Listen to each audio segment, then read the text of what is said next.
அமெரிக்காவில் வசிக்கும் தீபக் விடுமுறையில் தன் பெற்றோரை பார்க்க குடும்பத்துடன் இந்தியா வந்தான். விமான நிலையத்தில் இருந்து அப்பாவை கைபேசியில் தொடர்பு கொண்டபோது அது ஒலித்தபடி இருந்ததே தவிர அவர் எடுக்கவே இல்லை. சரி, இன்னும் 1 மணி நேரத்தில் வீட்டுக்கு தானே போகப் போகிறோம் என்று எண்ணியவன் கால் டாக்ஸியில் கிளம்பினான். 15 நிமிடங்களில் கிழக்கு தாம்பரத்தில் இருந்த நவீன அப்பார்ட்மெண்ட்டை அடைந்தது கால் டாக்ஸி. அப்பார்ட்மெண்ட்டை அடைந்து 2-3 முறை காலிங் பெல்லை அடித்தும் கதவு திறக்கவே இல்லை. ஒருவேளை வீடு பூட்டி இருக்கிறதோ என்று நினைத்து மறுபடியும் தன் அப்பாவை மொபைல் போனில் கூப்பிட்டான். ரிங் போனதே தவிர போனை எடுக்கவே இல்லை. வேறு வழி இல்லாமல் எதிர் வீட்டு காலிங் பெல்லை அடிக்க 2 நிமிடங்கள் கழித்து வெளியே வந்தார் அந்த வீட்டுக்காரர். மாமா, அப்பா அம்மா வெளியே போயிருக்காங்களா என்ன? போன் பண்ணா எடுக்க மாட்டேங்கிறாங்களே என்றான். உனக்கு விஷயமே தெரியாதா? உங்க அப்பா உங்ககிட்ட சொல்லலையா? இல்லையே மாமா. என்ன விஷயம்? உனக்கு தெரியாதது எனக்கு ஆச்சரியமா இருக்கு. உங்க அப்பாவும் அம்மாவும் முதியோர் இல்லத்துல இருக்காங்க. யாராவது வந்தா இந்த அட்ரஸை கொடுக்க சொல்லி கொடுத்துருக்காரு உங்க அப்பா. எடுத்துட்டு வரேன் என்று சொல்லியபடியே உள்ளே சென்று எடுத்து வந்து கொடுத்தார். இவங்களுக்கு என்னாச்சு? எல்லா வசதிகளும் நிறைஞ்ச இந்த அப்பார்ட்மெண்ட்ல இருக்காம ஏன் முதியோர் இல்லத்துல போய் தங்கணும் என்று குழம்பி போனான். தேங்க்ஸ் மாமா, நான் வரேன் என்று சொல்லி கிளம்பினான் தீபக். அதுவரை மொபைல் போனில் பேசிக்கொண்டிருந்த அவன் மனைவி பிரீத்தி, என்னாச்சு தீபக் என்று கேட்டாள். என்னத்த சொல்ல, முதியோர் இல்லத்தில் போய் தங்கியிருக்காங்களாம் என்றான் கோபத்துடன். முதியோர் இல்லமா? ஏன் வீட்டை விட்டு என்றால் ஆச்சரியத்துடன். அப்பார்ட்மெண்ட் வளாகத்தை விட்டு வெளியே வந்து கால் டாக்ஸியில் ஏறியதும் முடிச்சூர் போப்பா என்று சொன்ன தீபக் மீண்டும் தன் அப்பாவை மொபைல் போனில் தொடர்பு கொள்ள முயன்றான். அவர் எடுக்கவே இல்லை என்றதும் கோபத்தில் அவன் முகம் சூடானது. எங்கே போறோம் என்று கேட்டாள் பிரீத்தி. அமைதி இல்லம். சொன்னவனின் குரல் அதிர்ந்தது. காரில் இருந்து இறங்கியவரின் கண்களில் பட்டது அமைதி ஹோம் போர்டு. மகனையும் மனைவியையும் அழைத்து கொண்டு இல்லத்தின் உள்ளே சென்றான் தீபக். வரவேற்பறையில் அமர்ந்திருந்தவர், யார் நீங்க, என்ன வேணும் என்று கேட்டார். ராமச்சந்திரன் மாலதி அம்மாளை பார்க்கணும். வியர்வையை துடைத்தபடியே சொன்னான் தீபக். பிரீத்தியும் மகனும் மொபைலை நோண்டியபடியே இருந்தனர். நீங்க? நான் அவங்களோட பையன் என்றான் தயக்கத்துடன். அவனை உட்கார சொன்னவர், சின்ன நிகழ்ச்சி நடக்குது சார், பெரியவங்களோட நேரம் செலவழிக்கிறதுங்கிறதுக்காக ஒரு கம்பெனியிலிருந்து வந்திருக்காங்க, கொஞ்சம் வெயிட் செய்யுங்க என்று சொல்லி உள்ளே சென்றார். சிறிது நேரத்தில் மகிழ்ச்சியுடன் அங்கு வந்தனர் தீபக்கின் பெற்றோர். வெறுப்பு, கோபம் இரண்டும் சேர்ந்து அவர்களை வெறித்தவன், என்னப்பா இதெல்லாம்? என்ன நினச்சிட்டு இருக்கீங்க? இங்கே ஏன் வந்தீங்க என்றான். தீபக் சாப்பிட்ட உடனே மூச்சு வாங்குதுப்பா, இப்போ எல்லாம் ஒன்றும் முடியல என்றபடி அவனுக்கு அருகில் அவன் அம்மா அமர, அம்மா முதல்ல இங்கேருந்து கிளம்புங்க, என்ன மடத்தன இது என்று கர்ஜித்தான். அங்கு வந்த தீபக்கின் அப்பாவிடம், ஏன் மாமா, உங்களுக்கு தானே எல்லா வசதியும் இருக்கிற மாதிரி அப்பார்ட்மெண்ட் வாங்கி கொடுத்துருக்குறோம், சொல்லாமல் கொள்ளாமல் நீங்கள் பாட்டுக்கு முதியோர் இல்லத்தில் வந்து தங்கிக்கிட்டீங்களே, உங்கள் மகன் எவ்வளோ ஷாக் ஆகிட்டார் தெரியுமா என்றாள் தீபக்கின் மனைவி பிரீத்தி. என் மானத்தை வாங்கணும்னே இங்கே வந்து தங்கியிருக்கீங்க. ரிசப்ஷனில் இருந்தவர்கிட்ட நான் அவங்க பையன்னு சொல்கிறப்போ எப்படி கூனி குறுகி போயிட்டேன் தெரியுமா? உங்களுக்கு அப்பார்ட்மெண்ட்டில் வசதி குறைவுன்னா என்கிட்ட ஒரு வார்த்தை சொல்லியிருந்தா எவ்வளவு செலவானாலும் பரவாயில்லன்னு வேற வசதியான பிளாட் வாங்கி அதில் உங்களை ராஜா மாதிரி தங்க வச்சிருக்க மாட்டேனா என்றவன் அம்மாவை பார்த்து, அப்பா தான் முடத்தனமாக ஏதாவது சொன்னாருன்னா உனக்கு எங்கம்மா மூளை வேணாமா? சே, எதிர் ஃப்ளாட்டில் குடியிருக்கிற மாமா உனக்கு விஷயமே தெரியாதான்னு கேட்டப்போ அந்த இடத்துல என்னால் நிற்கவே முடியல. உன் கோபம் புரியுதுப்பா, ஆனால் என்னப்பா ஆனால்? கோபமாக ஆரம்பித்தவனை அமைதியாக இருக்கும்படி சைகையினால் கட்டளையிட்டவர், உங்ககிட்ட சொல்லாமல் நாங்கள் இந்த முடிவை எடுத்திருக்க கூடாது தான், ஆனால் முதல்ல ஒன்று புரிஞ்சிக்கோ, நாங்கள் இங்கே வந்தது மாற்ற முடியாத முடிவுன்னே சொல்லலாம் என்றதும் அதிர்ச்சியுடன் அப்பாவை பார்த்தான். ஆமாம் தீபக், உங்ககிட்ட முதல்ல ஏன் சொல்லலைன்னு கேட்டலையா?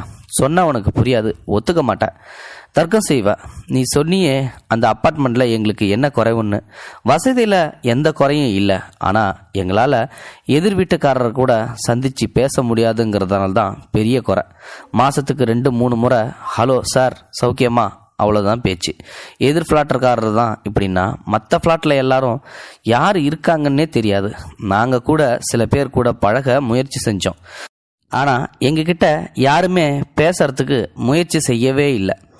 நாள் முழுக்க நாங்கள் 2 பேரும் எங்களுக்குள்ளேயே என்னத்தப்பா பேசிக்கிறது. இங்கே ஏன் வந்தோன்னு கேட்டியே? இங்கே எல்லாரும் எங்கள் வயசுக்காரங்க, மனம் விட்டு பேசுகிறோம். சண்டை சச்சரவுகளும் வரத்தான் செய்யும், அதுவும் வாழ்க்கைக்கு தேவைதானே. பேசி பழக மனுஷங்க இல்லாதது என்ன வாழ்க்கை? நீ வேலை கிடைச்சதுன்னு அமெரிக்கா போயிட்ட, உன்னை போகாதுன்னு சொல்ல எங்களுக்கு உரிமை இருக்கான்னு தெரியல. ஏன்னா அது உன் விருப்பம், உன்னோட வாழ்க்கை. எங்கள் கதி வெறும் கட்டடம் மட்டும் வாழ்க்கையாயிடுமாப்பா? இங்கே எங்களோட பேசி பழக நிறைய பேர் இருக்காங்க. எங்கள் மனசுக்கு நிறைவு இருக்குது. நீ மறுபடியும் ஊர்லேருந்து வந்து செட்டில் ஆகிறேன்னு சொல்லு. நம்ம எல்லாரும் ஒன்றா இருக்கிறதா இருந்தால் மறுபடியும் வீட்டுக்கு வர்றோம். அதுக்கு சாத்தியம் இல்லைன்னா நாங்கள் இங்கேயே இருந்துடுறோம். வெறும் சோர்கள் மத்தியில் இருக்கிறது கொடுமை, அது எங்களால் முடியாதுப்பா என்றவரின் கண்கள் கலங்கி இருந்தது. தீபக் இந்த முடிவை எடுத்ததில் எனக்கு தான் பெரிய பங்கு இருக்குது என்ற அம்மா, இங்கே எல்லாரும் கிட்டத்தட்ட எங்கள் வயசுக்காரங்களால் தான் சிரித்து பேசி கலகலன்னு பொழுது போகுது. செங்கல், சிமெண்ட்டு, கதவு, ஜன்னல், மாடுலரு, கிச்சனு, ஏசி இதெல்லாம் மட்டும் வீடு இல்லைப்பா. வீடுன்னா அதில் மனுஷங்களும் இருக்கணும்.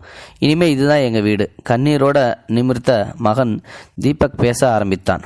ஏப்பா, முதல் திருமணத்திற்கு முன்பே நீங்கள் நல்ல உத்தியோகத்தில் கை நிறைய சம்பளம் வாங்கி அரசு வேலையில் தானே இருந்தீங்க.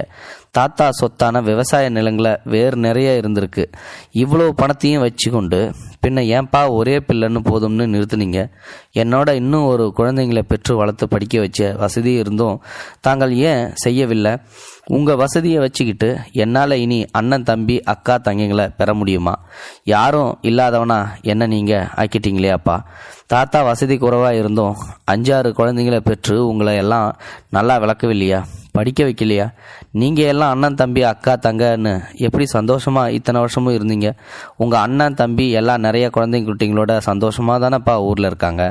மற்றவங்க பெருசாக நினைக்கணும்னு என்னையும் ஹாஸ்டலில் தங்க வச்சு படிக்க வச்சு படிப்புன்னு என் இளமையில் கிடைக்க வேண்டிய எனக்கு சந்தோஷம் எல்லாமே இல்லாமல் செஞ்சிங்களேப்பா. உங்களுக்கு பிறகு எனக்கு யாருப்பா இருக்கா?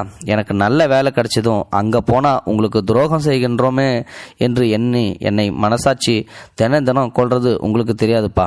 அங்கேயும் வந்து தங்க மாட்டேன் அப்படின்றீங்க. என் மனைவி, அவள் வீட்டில் அவளும் ஒரே பொண்ணு தான். அவள் அப்பா அம்மாவுக்கும் உங்களை போல தான் நிலைமை. என்ன போன்றே அவங்களும் அவங்க அப்பா அம்மாவை வயதான காலத்தில் பக்கத்தில் வச்சு பார்க்க முடியவில்லையே என்ற கவலை தான். இது எல்லாம் எங்கே தவறாப்பா? ஒரே பிள்ளையான என்னையும் நல்லா படித்தாதான் பெரிய வேலைக்கு போய் நிறைய சம்பாதிக்கலான்னு சொல்லி என்னை ஹாஸ்டலில் தங்க வைக்கும்போது நீங்கள் சொன்னது உங்களுக்கு ஞாபகம் இருக்காப்பா? நீங்கள் அம்மா எவ்வளோ பெரிய வீடு, சித்தப்பா பையன், பெரியப்பா பிள்ளைங்கன்னு அவ்வளோ பேர் இருந்தும் என்னை சின்ன வயசுலேருந்தே ஹாஸ்டலில் தங்கி படிக்க வச்சப்போ நான் எவ்வளோ கஷ்டப்பட்டேன்றது உங்களுக்கு தெரியாதுப்பா. அப்பையும் இதே போல் பெரிய வீட்டில் நீங்களும் அம்மாவும் மட்டும்தானப்பா இருந்தீங்க. அப்போ தோணலையாப்பா நம்ம பிள்ளைங்களோட நம்மளும் தங்கி இருந்து படிக்க வைக்கணும் அப்படின்னு சொல்லிட்டு நம்ம சொந்தக்காரங்க ஊர்லேயே, தஞ்சாவூர்லேயே நம்ம நிலங்களை விவசாயத்தையும் பார்த்துக்கிட்டு படிப்புக்கு ஏதோ ஒரு வேலையையும் அங்கேயே தேடிக்கிட்டு சித்தப்பா பிள்ளை, பெரியப்பா பிள்ளைன்னு நம்ம சொந்த பந்தத்தோட நானும் நிம்மதியாக இருந்திருப்பேன். நீங்களும் கடைசி காலத்தில் நிம்மதியாக இருந்திருக்கலாமேப்பா. நம்ம சித்தப்பா பெரியப்பா பிள்ளைங்களை எல்லாம் வசதி குறைவாக இருந்தாலும் கூட்டு குடும்பமாக நிம்மதியாக ஊரில் இருக்காங்க. என் பிள்ளைய நல்லா படிக்க வச்சு அமெரிக்காவில் வேலைக்கு அனுப்ப போகிறேன்னு நம்ம சொந்த பந்தத்துலேயும் ஊர் முழுசும் நீங்கள் சொல்லிக்கிட்டு இருந்ததை நான் என் சின்ன வயசில் பல முறை கேட்டதால் தான் நான் உங்கள் எண்ணத்தையும் நிறைவேற்றணுன்ற வைராக்கியத்தோட படித்து அமெரிக்கா போனேன். சென்னையிலையும் வீடு வாங்கினேன். இப்போ என்ன குறை சொல்கிறீங்களே, இது சரியாப்பா? ஊரில் 4 பேர் பெருசாக நினைக்கணும்னு வாழ ஆரம்பித்ததால் இப்போ நம்ம சந்தோஷத்தை எல்லாம் இழந்தோம் வெளியில் காட்டிக்க முடியாமல் இருக்குமப்பா. மற்றவங்களோட பிரமிக்க வைக்கிறதுக்காக நம்ம செய்கிற வாழ்க்கை தான் ஒரு வாழ்க்கையாப்பா. இதுக்கு நீங்கள் தான்ப்பா முடிவு சொல்லணும்னு சொல்லி தீபக் தன்னுடைய அழுகையை முடிச்சுக்கிட்டான். இது உண்மையிலுமே எல்லாருடைய வாழ்க்கையிலையும் நடக்கிற ஒரு சாதாரணமான ஒரு நிகழ்வு தான். ஆனால் இது ஒரு மிகப்பெரிய மாற்றத்தை கொண்டு வரும். ஏன்னா பிள்ளைங்களை படிக்க வைக்கிறதுக்காக நிறைய பேர் ஒரு வார்த்தையை விடுறாங்க, என் பையன் படிக்கணும், வேலைக்கு போகணும், அமெரிக்காவில் செட்டில் ஆகணும்னு சொல்லிட்டு. அப்பா அம்மா சொல்கிற அந்த வார்த்தையை தவிர்க்கக்கூடாதுன்றதுக்காக ஒரு சில பிள்ளைங்கள், நல்ல பிள்ளைங்கள் படித்து முன்னேறி அதே மாதிரியே அமெரிக்காவை போய் செட்டில் ஆயிடுறாங்க. அப்புறம் தன் பிள்ளைங்க தன் கூட இல்லையேன்னு சொல்லிட்டு முதியோர் இல்லத்தில் போய் சில பேர் சேர்றாங்க. இதை அந்த பிள்ளைங்களையும் வந்து குறை சொல்ல முடியாது இல்லையா? இதை பற்றி நீங்கள் நினைக்கிறீங்கன்றதை மறக்காம கமெண்ட் பாக்ஸில் சொல்லுங்கள். நன்றி, வணக்கம். இது போன்ற செய்திகளை உடனுக்குடன் நீங்கள் தெரிந்து கொள்ள மறக்காமல் எங்களுடைய சேனலை சப்ஸ்கிரைப் செய்யவும், கூடவே பக்கத்தில் வரும் பெல் ஐக்கானையும் கிளிக் செய்யவும்.